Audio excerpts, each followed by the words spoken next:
Concílio Vaticano II, artigo de 22 de janeiro de 2018. Já fazem mais de 50 anos do encerramento do maior acontecimento religioso do século XX. Talvez apenas as aparições de Nossa Senhora em Fátima, Portugal, em 1917, tenha sido tão ou mais importante. Desde que o Papa João XXIII, hoje canonizado, o convocou, tendo seu início em 1962, encerramento em 1965, já com o Papa Paulo VI, hoje beatificado, e como consequência direta de uma reforma litúrgica em 1969 desastrosa, para dizer o mínimo, a Igreja vem celebrando como um acontecimento fenomenal, um divisor de águas, um novo tempo, uma atualização da Igreja perante as mudanças que ocorreram no mundo. Poucas vozes se levantaram contra o concílio ou contra a reforma litúrgica. Afinal de contas, sempre há os insatisfeitos com tudo. Ao final do Concílio Vaticano I, também houve aqueles que não concordaram com as decisões conciliares e até mesmo se afastaram. Ficaram conhecidos como os velhos católicos. Estes protestaram principalmente contra a decisão de proclamar como dogma a infalibilidade papal. As críticas dos velhos católicos foram perdendo força com o tempo e hoje em dia não há mais qualquer resquício destes, que acabaram absorvidos pelo protestantismo.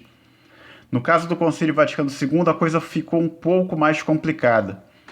Nas poucas vozes que se levantaram de imediato contra o concílio, haviam cardeais, como o cardeal Ottaviani, o bispo francês Marcel Lefebvre e até um brasileiro, Dom Antônio de Castro Maia, bispo de Campos.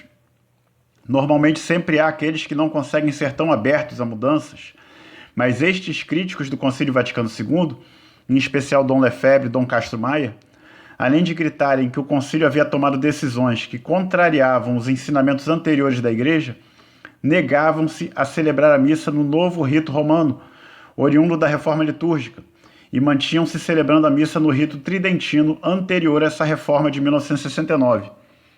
Embora o rito tridentino, hoje rito extraordinário da Santa Missa, nunca tenha sido proibido na teoria, na prática, o Papa Paulo VI teve inúmeros atritos com Dom Lefebvre por conta disso, sem conseguir êxito com o bispo francês. Este manteve suas posições firmes diante de sua fraternidade São Pio X e com o apoio dos que ficaram conhecidos como os Padres de Campos, com a liderança de Dom Castro Maia, até que em 1988 foram excomungados pelo Papa João Paulo II, hoje canonizado. Bem antes disso, o Papa Paulo VI fez um reconhecimento público de que os frutos do Concílio Vaticano II não estavam sendo o que ele esperava, a ponto de dizer que parecia que por alguma brecha a fumaça de Satanás havia penetrado na Igreja. Paulo VI não estava satisfeito com a primavera cinzenta que o concílio fez surgir. Esse discurso, no entanto, só foi levado em conta por sedevacantistas, esqueci de mencionar estes, e os tradicionalistas como Dom Lefebvre e Dom Castro. O Papa Paulo VI passou, veio João Paulo I, mas este não teve tempo de fazer nada. Em 33 dias estava morto. Em 1978, assume o papado o polonês Karol Wojtyła, João Paulo II, que segue a linha entusiasta do Concílio Vaticano II, principalmente no ecumenismo. Nem o atentado à sua vida, que sofre em 1981, freia o seu ânimo ecumênico, que ele chega a escrever num documento oficial, a Ut Unum Sint, que é um caminho irreversível para a Igreja Católica, o ecumenismo, entenda-se. Esse documento foi escrito em 1987 e no ano seguinte, os atritos com a Fraternidade Sacerdotal São Pio X, de Dom Marcel Lefebvre, chegaram ao seu clímax.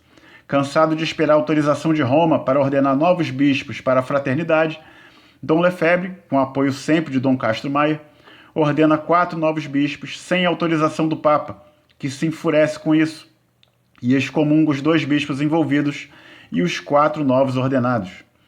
Abro um parágrafo rápido para citar os sedevacantistas.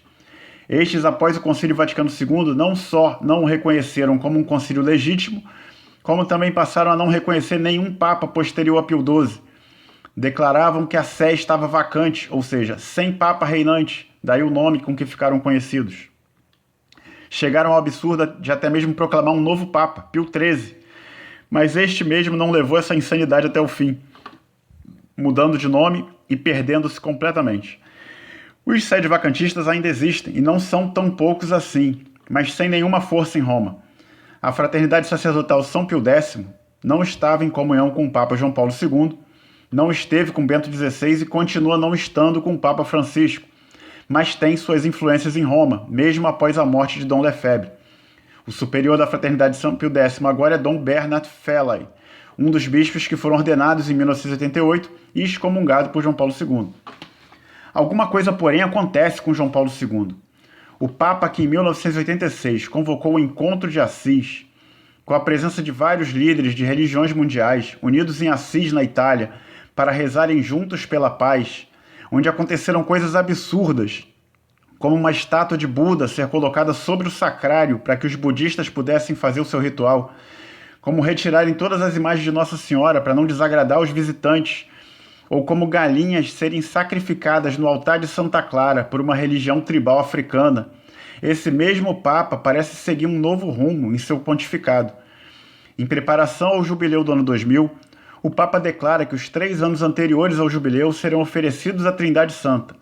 Assim, 1997 será o ano de Jesus, 1998 o ano do Espírito Santo e 1999 o ano consagrado a Deus Pai.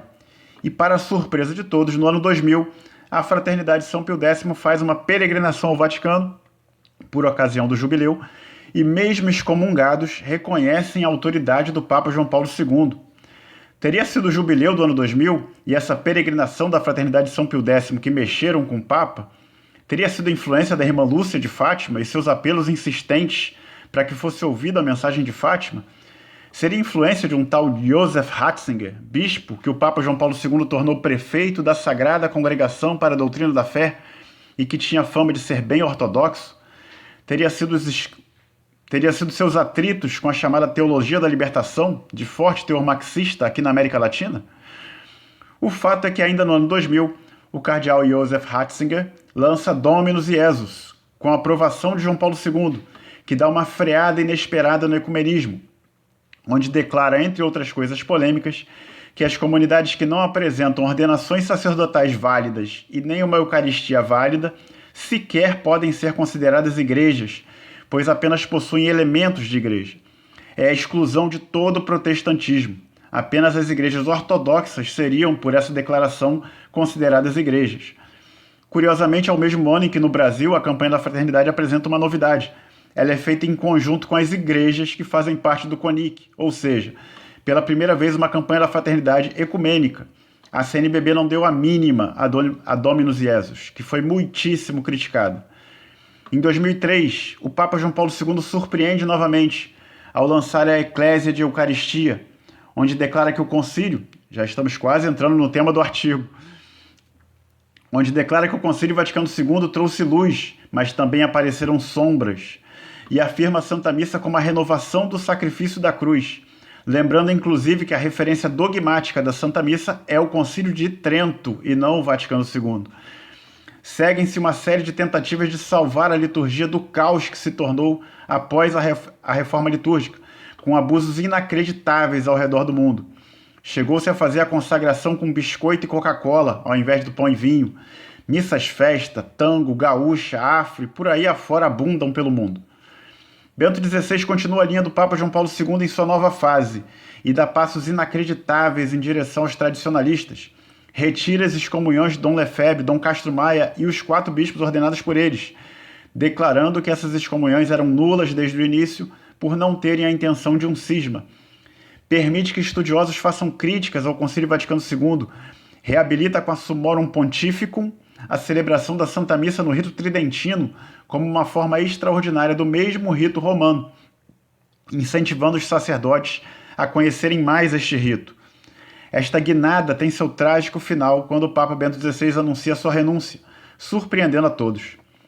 É com o Papa Francisco que chego onde estou tentando chegar desde o início desse artigo. Um novo rumo se dá com Francisco. Na tentativa de blindar o Concílio Vaticano II das críticas cada vez maiores dentro da própria Igreja, e não mais apenas fora de grupos sede vacantistas ou meio fora como os tradicionalistas, o Papa decide canonizar João XXIII, que convocou o concílio e o iniciou, e João Paulo II, que levou o ecumenismo às raias do absurdo, mesmo tendo recuado depois. É a inacreditável beatificação do Papa Paulo VI, porém, que me leva a entender que seu objetivo parece não ser exatamente canonizar João XXIII, João Paulo II ou Paulo VI.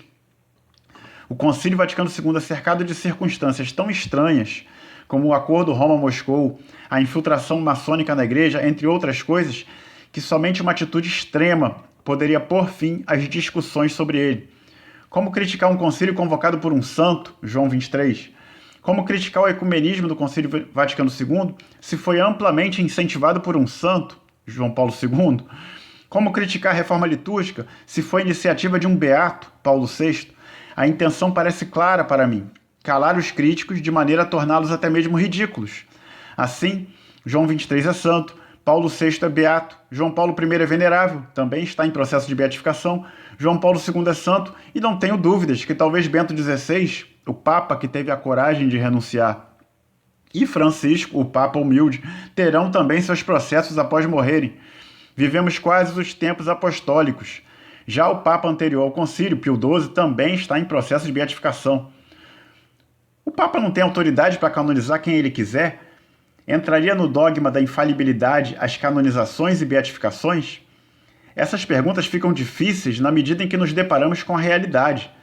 Se no caso de João Paulo II há algumas críticas em relação ao ecumenismo e outras coisas, e no caso de João XXIII há em dobro críticas em relação à sua proximidade com membros da maçonaria, sem contar o Acordo Roma-Moscou e o seu ecumenismo também, no caso do Papa Paulo VI é que o caldo engrossa de vez.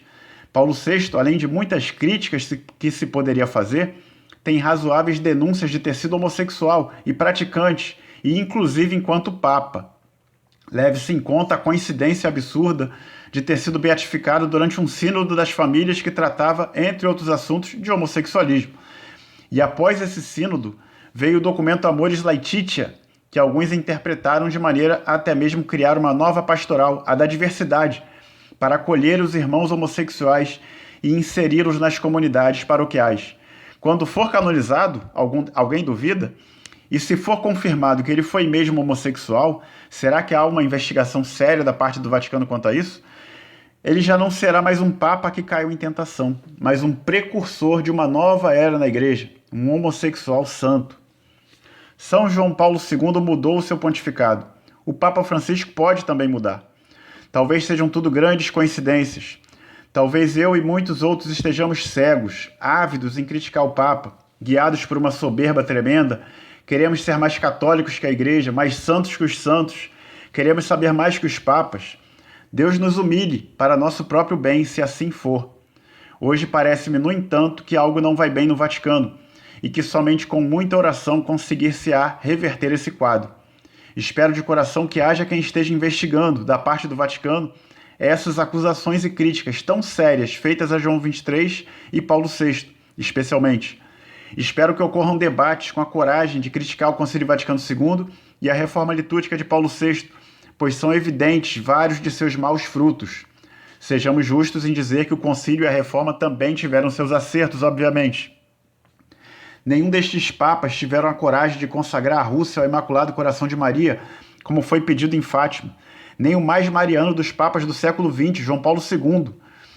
Segundo o estigmatizado italiano Antonio Ruffini, ao ser perguntado se João Paulo II seria o papa que consagraria a Rússia, ele teria dito que não, abre aspas, nem ele nem seu sucessor, mas o que virá após esse, fecha aspas, ou seja, o Papa Francisco.